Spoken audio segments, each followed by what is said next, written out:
Assalamualaikum warahmatullahi wabarakatuh. Alhamdulillahilladzi arsala rasulahu bil huda wa dinil haqq liyudhhirahu 'ala dini kullih wa kafa billahi syahida. Asyhadu an la ilaha illallah wahdahu la syarikalah wa asyhadu anna Muhammadan abduhu wa rasuluh. Allahumma shalli ala sayyidina Muhammad wa ala ali sayyidina Muhammad. Pemirsa yang kami hormati, yang kami muliakan, mudah-mudahan Anda semuanya selalu dalam limpahan karunia, senantiasa tercurahkan rahmat dan hidayah dari Allah Subhanahu wa Ta'ala dimanapun Anda berada. Anda selalu dalam keadaan sehat walafiat, segala hajatnya dikabulkan oleh Allah Subhanahu wa Ta'ala. Amin ya rabbal alamin. Pada kesempatan yang sangat berbahagia ini kita akan mengupas tentang bagaimana hukumnya mengkonsumsi buaya. Nah, ini akan kita tinjau dari berbagai macam pendapat para ulama kita.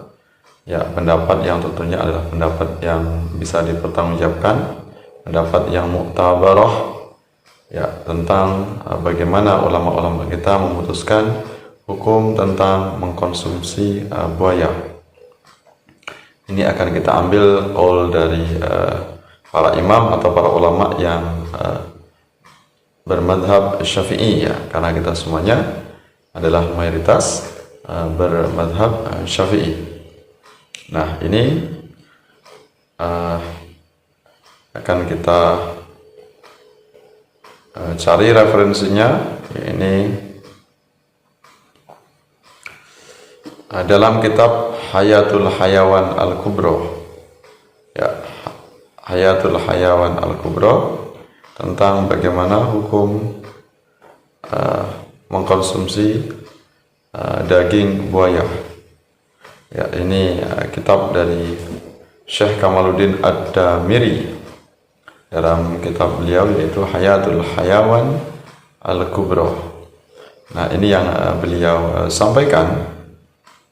Hukum mengkonsumsi buaya adalah haram karena ia memperkuat diri dengan taringnya. Alasan ini merupakan yang disampaikan oleh sebagian ashab pengikut Imam Syafi'i. Syekh Muhibbuddin At-Tabari berkata dalam kitab Syahrut Tanbih, hiu adalah hewan yang halal untuk dikonsumsi. Lalu beliau berkata, jika engkau bertanya, bukankah hiu termasuk hewan yang mendapatkan kekuatan dari taringnya? Berarti ia seperti buaya. Padahal menurut pendapat yang sahih, buaya adalah haram. Maka aku akan menjawab, aku tidak menerima kesimpulan bahwa hewan yang menjadi kuat dengan taringnya dari hewan laut adalah haram. Sebab haramnya buaya karena dianggap menjijikkan dan membahayakan. Seperti halnya alasan yang diungkapkan Imam Ar-Rafi'i dalam kitab Asy-Syahrul Wajiz, ya. Nah, ini penjelasan dari kitab Hayawatul Hayawan Al-Kubra, ya, karya dari Syekh Kamaluddin Ad-Damiri, ya, juz 1 halaman 237. Ya. Nah, ini jadi kesimpulan dari ulama ini, yaitu Syekh Kamaluddin Ad-Damiri, ini bahwasanya mayoritas ulama yang bermazhab Syafi'i ini mengakui bahwasanya daging buaya ini adalah hukumnya haram. Namun di sini yang menjadi alasan keharamannya buaya ini bukan karena didasarkan karena bertaring, ya, bukan karena sebab bertaring, ya, karena kalau dikatakan bertaring ternyata hiu yang juga hidup di lautan ini juga bertaring, padahal ikan hiu ini hukumnya adalah halal, ya. Nah, ini jadi yang menyebabkan keharaman buaya ini bukan karena dia hewan yang bertaring, tapi dikatakan bahwasanya buaya ini dihukumi haram karena dia menjijikkan dan membahayakan. Ya, menjijikkan berarti dia termasuk hewan yang kotor, ya, termasuk apa yang dia konsumsi, ya, yang dikonsumsi oleh buaya ini hewan yang kotor, tentu juga membawa najis dan membahayakan. Artinya dia termasuk binatang buas, ya. Nah, ini yang menyebabkan menurut Syekh Kamaluddin Ad-Damiri ini adalah penyebab dari haramnya daging buaya. Pertama karena menjijikkan, yang kedua karena membahayakan. Nah, ini pendapat menurut Imam Ibnu Hajar. Ya, menurut Imam Ibnu Hajar, ya, dalam kitab beliau yaitu Tuhfatul Muhtaj, pendapat dari Imam Syekh Ibnu Hajar Al-Haytami, ini beliau memberikan keterangan termasuk dari bagian ikan laut yang halal adalah ikan hiu.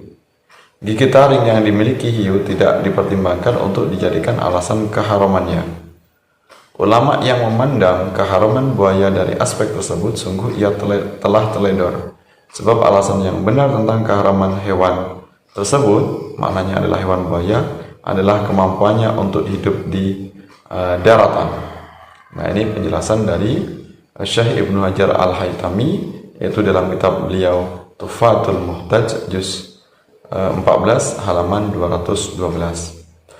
Nah, jadi yang menyebabkan keharaman buaya ini bukan karena gigi bertaring, sebab ikan hiu yang di laut ini juga bertaring tapi hukumnya halal.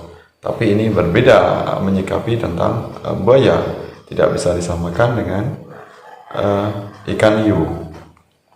Sebab menurut Ibnu Hajar Al-Haytami, yang menyebabkan keharaman buaya bukan karena giginya yang bertaring, tapi karena kemampuannya dia hidup untuk di daratan. Jadi menurut Imam Ibnu Hajar Al-Haytami, buaya ini bisa bertahan lama untuk hidup di daratan. Ini berarti dia termasuk makhluk yang bisa hidup di dua alam, ya, termasuk hewan amfibi, ya, bisa di dua alam.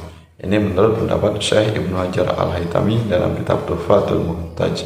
Jadi kalau bisa kita simpulkan dari beberapa pendapat tadi, ya, dari ulama mazhab Syafi'i, ini jelas bahwasanya daging buaya dalam bentuk apapun dikonsumsi, dalam bentuk apapun, dalam masakan, hidangan apapun, dia hukumnya adalah haram. Diperkuat oleh Syekh Kamaluddin Ad-Damiri dalam kitab beliau Hayatul Hayawan Al-Kubra, ini bahwasanya keharaman buaya ini karena dia binatang menjijikkan dan membahayakan. Jadi kalau kita kumpulkan atau kita padukan antara pendapat Syekh Kamaluddin Ad-Damiri dengan kitab penjelasan dari Ibnu Hajar Al-Haytami, ini ada 3 aspek yang menyebabkan daging buaya ini hukumnya adalah haram. Pertama karena menjijikkan, yang kedua karena membahayakan, yang ketiga ini karena dia bisa bertahan lama di daratan, sehingga dikatakan sebagai hewan yang bisa bertahan hidup di daratan, bisa hidup di dua alam. Nah, ini penjelasan para ulama kita, ulama yang tidak diragukan lagi keilmuannya, yang bisa kita jadikan referensi dalam kehidupan kita, sehingga kita tidak tersesat, ya, tidak salah dalam menerima informasi, tidak salah dalam menentukan hukum fikih, karena ini sangat penting sekali pengetahuan tentang fikih. Kalau memang kita tidak bisa memahami atau tidak memiliki kapasitas untuk memberikan hukum, maka hendaknya kita rujuk atau mengambil referensi dari ulama-ulama kita semuanya, ulama yang tidak diragukan kapasitas keilmuannya. Nah, dari pendapat mazhab Syafi'i ini yang mengharamkan daging buaya ini berbeda dengan pendapat dari kelompok Salafi Wahabi. Nah, kelompok Salafi Wahabi ini menyatakan bahwasanya daging buaya ini adalah halal karena dia termasuk hewan lautan yang menurut penjelasan hadis bahwasanya yang di air ini otomatis dia adalah hukumnya halal karena dia sifatnya adalah seperti ikan. Ini menurut kelompok Salafi Wahabi, di mana yang memberikan fatwa atau yang diambil referensinya tokohnya yaitu pendapat dari Utsaimin dan Bin Baz. Nah, jadi 2 tokoh inilah yang menjadi referensi kelompok Salafi Wahabi tentang bolehnya mengkonsumsi daging buaya dari Bin Baz dan dari Utsaimin. Ya, mudah-mudahan kita semuanya bisa memahami sehingga bisa mengetahui tentang betapa pentingnya ilmu fikih, sehingga kita tidak tersesat, sehingga kita tidak sembarangan dalam mengkonsumsi hewan. Maka kita layaknya umat Islam, jika memang yang halal ini banyak, maka jangan sampai kita mengkonsumsi yang haram, karena yang haram ini jelas ini dilarang oleh agama. Selain memang hukumnya adalah berdosa, tapi juga dia sangat berbahaya dalam tubuh. Ini kenapa beberapa hewan ini diharamkan, jadi bukan hanya atas dasar karena agama, tapi juga nanti akan merusak kesehatan kita. Nah, ini pentingnya kita memahami tentang ilmu fikih.